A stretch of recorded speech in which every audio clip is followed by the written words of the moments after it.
राम नाईक एक सीधा साधा व्यक्तित्व, शौक सिर्फ एक, काम और काम, बेहतरीन तरीके से और अधिक काम। महाराष्ट्र के आटपाड़ी गांव में पले बढ़े राष्ट्रीय स्वयंसेवक संघ के द्वितीय वर्ष शिक्षित युवा राम नाईक महाविद्यालयीन शिक्षा के बाद पूर्णकालीन प्रचारक बनना चाहते थे, किंतु बीकॉम के अंतिम वर्ष में पिता की असामयिक मृत्यु से पूरे परिवार की जिम्मेदारी उठाने अपनी कामना को मन में ही दबाकर नौकरी की तलाश में 20 वर्ष के युवा राम नाईक आ पहुंचे अनजान मुंबई में। इसी अनजान मुंबई ने उन्हें आशियाना दिया, बोरीवली से 3 बार विधायक बनाया। अकेले राम नाईक को ही इस मुंबई ने 5 बार सांसद भी बनाया। दिन में नौकरी, शाम को संघ शाखा। बाद में पंडित दीनदयाल उपाध्याय के विचारों से प्रेरित होकर भारतीय जनसंघ के काम की शुरुआत। दूसरी ओर गृहस्थी भी बनाई। हीरा स्टील वर्क्स जैसी निजी कंपनी के चीफ अकाउंटेंट व कंपनी सेक्रेटरी बने। अपने पति का मन अकाउंटेंसी के आंकड़ों से सेवा कार्य की ओर है, ये जानकर उनकी धर्मपत्नी स्वर्गीय कुंदा नाईक ने गृहस्थी की जिम्मेदारी निभाने स्वयं नौकरी कर राम नाईक को भारतीय जनसंघ के लिए अपना पूरा समय देने के लिए हां भर दी। 1969 में भारतीय जनसंघ के संगठन मंत्री बने राम नाईक के कदम फिर से जनसेवा के लिए तेजी से बढ़ते रहे। 1975 से 1977 तक पूरा देश आपातकाल के अत्याचारों से व्यथित था। उन्हीं दाहक दिनों में राम नाईक के नेतृत्व गुण उभर कर आए। आपातकाल के बाद सभी विरोधी दलों ने बनाई जनता पार्टी मुंबई के वे पहले निर्वाचित अध्यक्ष बने। पुराने जनसंघ ने अपने जुझारू कार्यकर्ताओं को चुनाव मैदान में उतारने का फैसला किया। 1978 में मुंबई में सबसे अधिक वोट लेकर राम नाईक पहली बार बोरीवली से विधायक बने।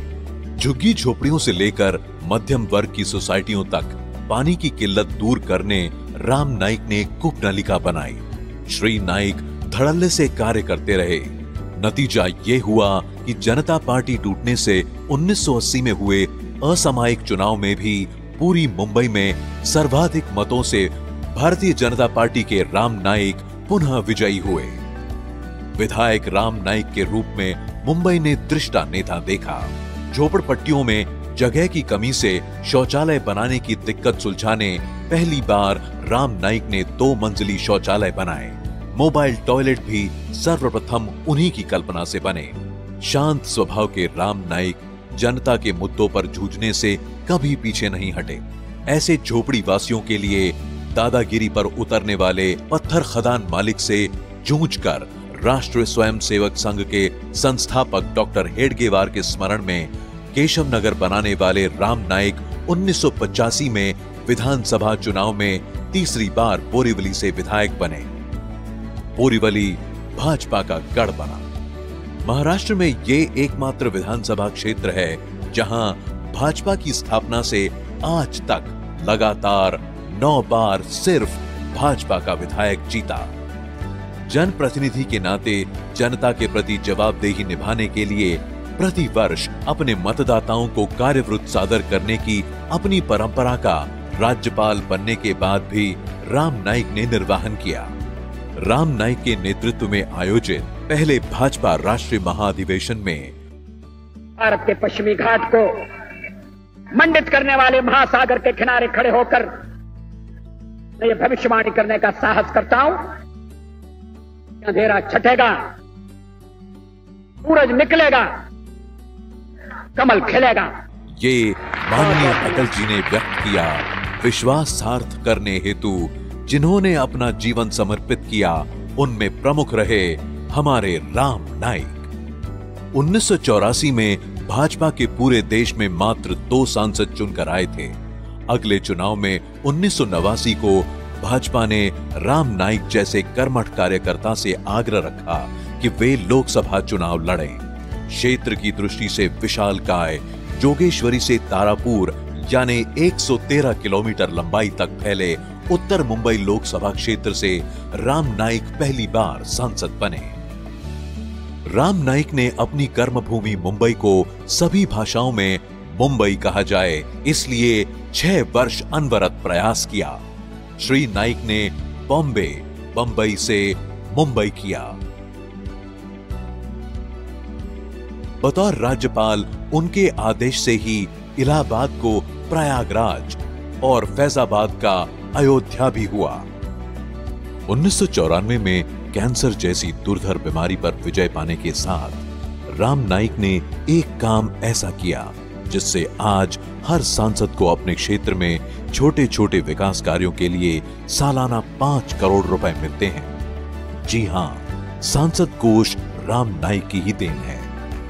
अपने सांसद कोष से श्री नाईक ने ग्रामीण क्षेत्रों में पाठशालाएं बनाई, महाविद्यालय, स्कूलों को कंप्यूटर दिए, समाज मंदिर बनाए। वीनस कल्चरल एसोसिएशन संचालित गोरेगांव का डायलिसिस सेंटर हो या दूर पालघर में बना धवड़े मेमोरियल अस्पताल, अनेक सेवा संस्थानों की नींव डाली, अनगिनत काम किए।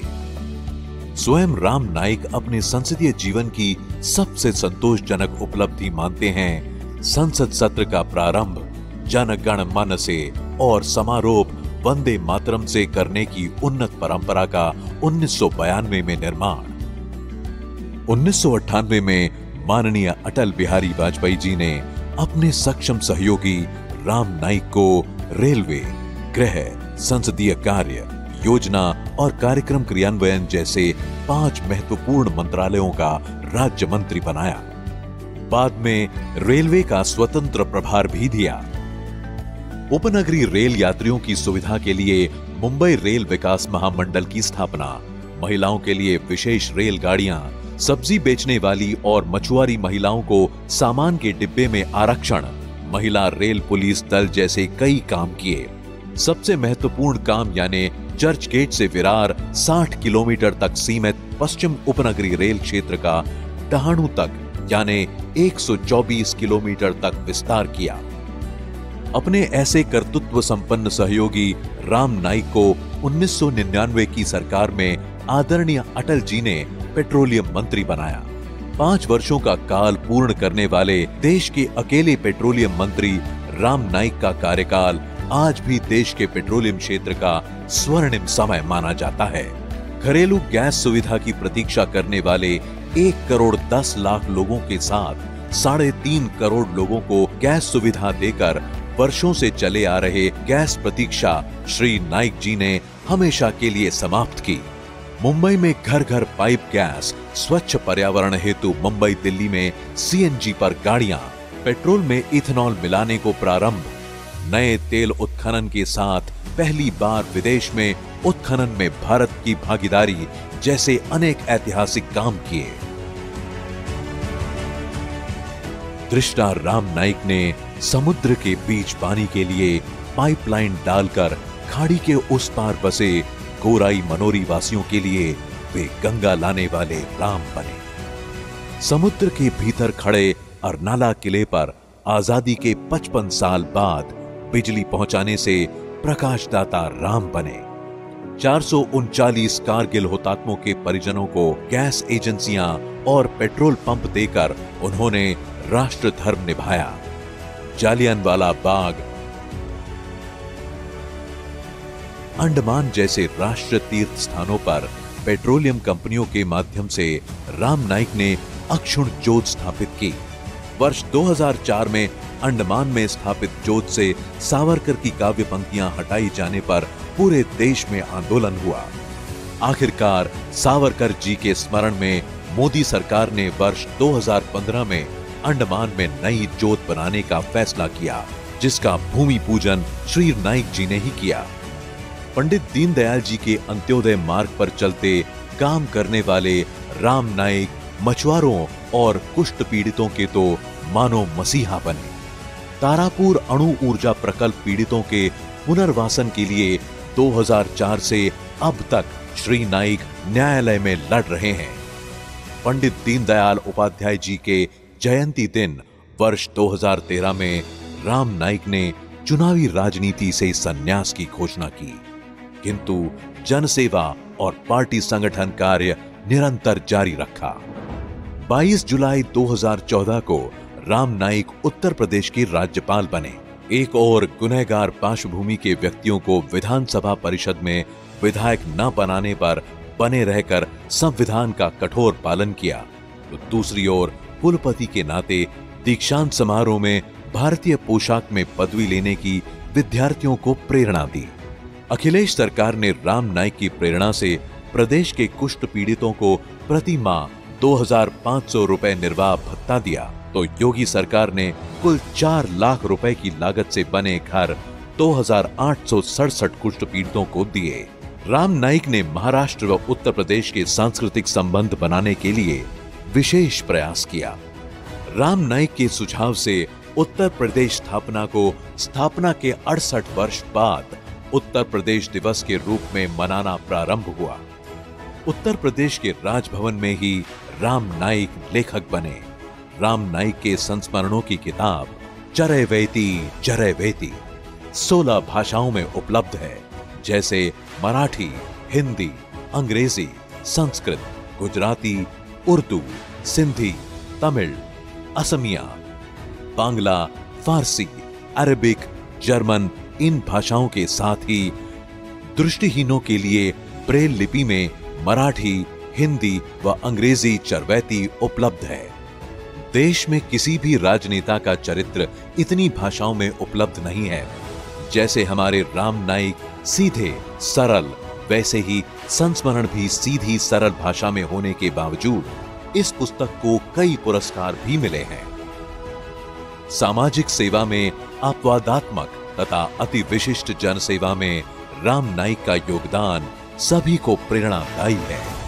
इसलिए राम नाईक को माननीय राष्ट्रपति द्वारा पद्म भूषण के लिए मनोनीत किया गया।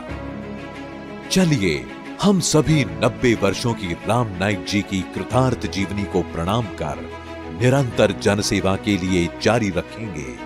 चरैवेति चरैवेति।